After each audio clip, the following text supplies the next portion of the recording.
You have to see it happen. Oh, man! Super excited for that one. What a kill there. Double kill. That bad man finds himself a triple. Wider, wider. There's the angle. The pick is up, and it's good. A big kill, though. Working the comeback. And I am so excited for this next matchup. Two beloved teams on that stage. And I think this is it. There it is! Ding ding going for the headshots. Quadra kill for that bad man. They're knocking it clear out of the ballpark.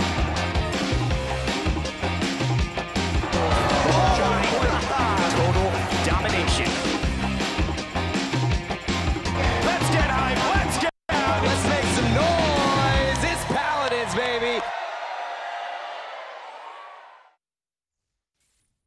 Good afternoon, friends. What's going on? And it is Paladins, baby. My name is Tom Battinger. Right here is going to be Gore Miser. We've got a fantastic thing going ahead of right for us right now. So we just wrapped up the end of the competitive year, HRX over there at DreamHack over on the East Coast. Now we're on the West Coast. Chinese theater time, baby. Hello, Hollywood. It is going to be a completely different event because it is going to be playing a different game mode, a different style, 2v2s coming through. So honestly, any knowledge you might have about competitive Paladins, you can kind of throw it in the garbage for right now. It is not going to matter too much, except maybe some of the things, maybe certain loadouts, certain abilities. But for the most part, it is going to come down to just who can get a better 2v2 flow going. It's going to be a lot of fun because I think that when it comes down to it, we've done the math, right, when it comes to 5v5s and double tank, triple tank. But the world of competitive 2v2, that's something that's wide open. So I'm expecting to see a lot of different stuff. Double DPS, maybe a lot of utility DPS is probably what we're most likely to see. Where are tanks going to land? That's actually something I was thinking about this morning because I feel like there are certain tanks you're just not going to see, or you shouldn't see. In my eyes, tanks like Inara, just probably not going to do it. Tanks like Torvald, probably not going to do it. Not known for their high damage output, known for their tankiness. But then you look at like Fernando, Ashe, Makoa, the tanks that can find those kills, that can get aggressive, and I think they still have a place, but it's going to be a very interesting, I think, role overall in the tournament, depending on what you match that with. So it's a much more damage-oriented game type than the old 5v5. I'm mad excited because this means that it's going to be all about the action. Real tactical stuff in that 5v5 world. This, just shoot whatever moves. This is absolutely what I'm excited for. Big Hollywood action over here on the Big Hollywood stage. Like we said, the Chinese theater, this is a legendary spot, to say the least. Yeah, as pointed out that at the end of Esports Weekly, I used a very, very niche reference to refer to this. I don't know why. I guess it's because I've been marathoning some movies lately, and that's where I had last seen it. But with the way things are going, they're actually in a very special theater for this as well, because it's going to be one of those 4D environments where the chairs are going to vibrate. Things are going to happen in the theater for those live viewing, just to go along with the game. Yeah, it's really nuts. This is one of the first esports events we're ever going to be able to see here in the Chinese theater, and right there you can see some of the fans over there in that 4D experience. So some shake, rattle, and rolling over there. Really exciting to see what's going to go on happening. 2v2, new world, as we said. I'm expecting high, fast-paced action. Can you say the same? I really hope to see the same. It's one of those things, depending on the composition, my worst nightmare would probably be like if you get like a Torvald and an Ara plus a healer behind him, and then we're going to sit here for about 3 hours while that game ends, and then the rest of the tournament goes on. But I think a lot of this is going to be, like you said, focused on damage, flanks, getting that output, and again, it's going to come down to kind of classic gaming, who can just kill better. Well, I think we're going to be able to take a look at the bracket and see how many players are really going head-to-head here in our 2v2 world. So we've got the Garbage Guild with the first round bye. They'll be playing the winners of Christmas Umbrellas and Hard Carry. And then after that, you know it, it's Double Trouble. They're the ones with the bye. They're going to be playing against the winner of Supreme Putin and Diamond Flux. And so, again, best of 3, double elimination, as you can see right there. But it's team deathmatch, which I think is the other thing that makes this very important. It's going to be the way that it works in the game. First to 40 kills. Of course, that's going to be 80 kills total for the team.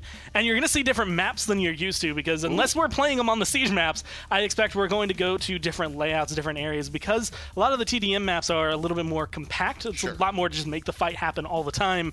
But there are a couple of avenues, a couple of playstyle changes that could admittedly take control of it, either jumping around a ledge or using a balcony, using your high ground. So there's a lot of openings for these players. Yeah, the 2v2 is going to be a lot of fun. I have had a lot of experience watching the World of Warcraft side of esports, and I think that this is something that's going to be kind of similar. We also just saw an old school Halo tournament take place where it was 2v2 as well. Some of the classics, Ogre 1 and Ogre 2 teaming up there. So some of those strategies, if you're familiar with some of these other games, might be pulled over because, I mean, Paladins, the hero shooter, is kind of a blend of all these other games that we've played. Yeah, and it's one of those things, I was thinking about it earlier. I mean, again, when you look at when gaming, like kind of multiplayer started, it was just deathmatch, and then eventually there's team deathmatch, and so you kind of roll into that. And with the way the hero shooter works and the way that elements of Paladins are, you're going to find a lot of the shooting styles very similar to other guns that you felt in other games, and being able to adapt to that, being able to play like that and get kills faster, being able to, I guess, acclimate to your champion a little bit better is going to be the thing that opens it up the most for whichever team comes out on top. Well, we've got the first game coming for you right now. We'll see how everybody kind of winds up, what the world of 2v2 is about to look like. Paladins 2v2 right out of Hollywood, the Chinese Theater, game number 1 on the way. Now, again, so much that can go through, and this is actually one of the other things that I spent a lot of time thinking about. There's so many champions in the game currently that, I mean, are you going to ban them? Are you going to pick them? Going through this kind of draft, you don't have nearly as much composition-based, I want to say, picks that you would normally have out of everything. So Eevee, Cassie, both of those kind of make sense to me. Again, very high damage, high kill potential champions. Eevee literally just flies around and pesters people. Her job is to be an annoyance in 5v5, so here she's going to be banned down. I think that's a great choice. And then the other side, you see two methods of thinking.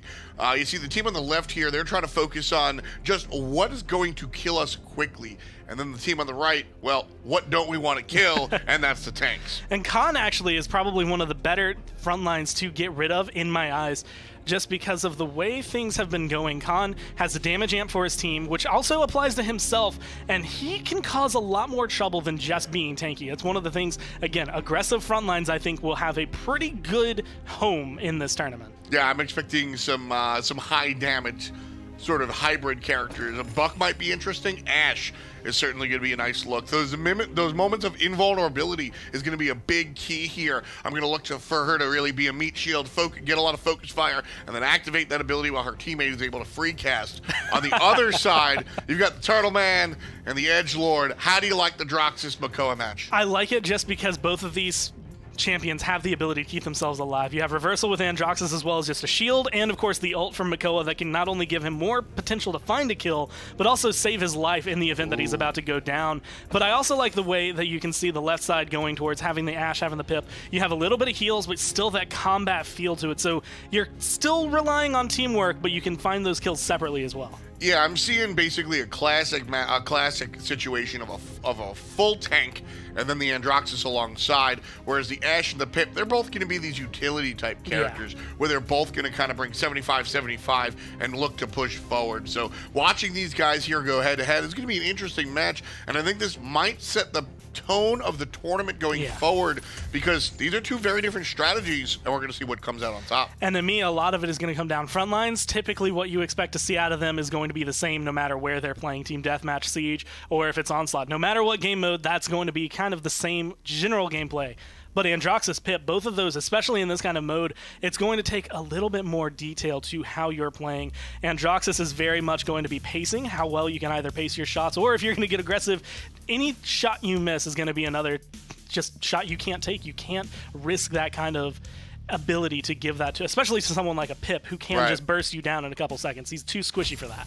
Well, right away, we're going to get into the action. The 2v2 on the way, and we're already firing shots. Diamond Flux on the left side. They're going to be your hybrid characters. And right away, the first blood goes on the other side to hard carry. And that is exactly the kind of thing I was saying. While you have the heal coming down from Pip, you have a reversal and a shield, and right now that seems to be working well. The hook is going to play such a big role in this as well, though, just because it is the displacement. It is going to pull you from safety and put you right into danger.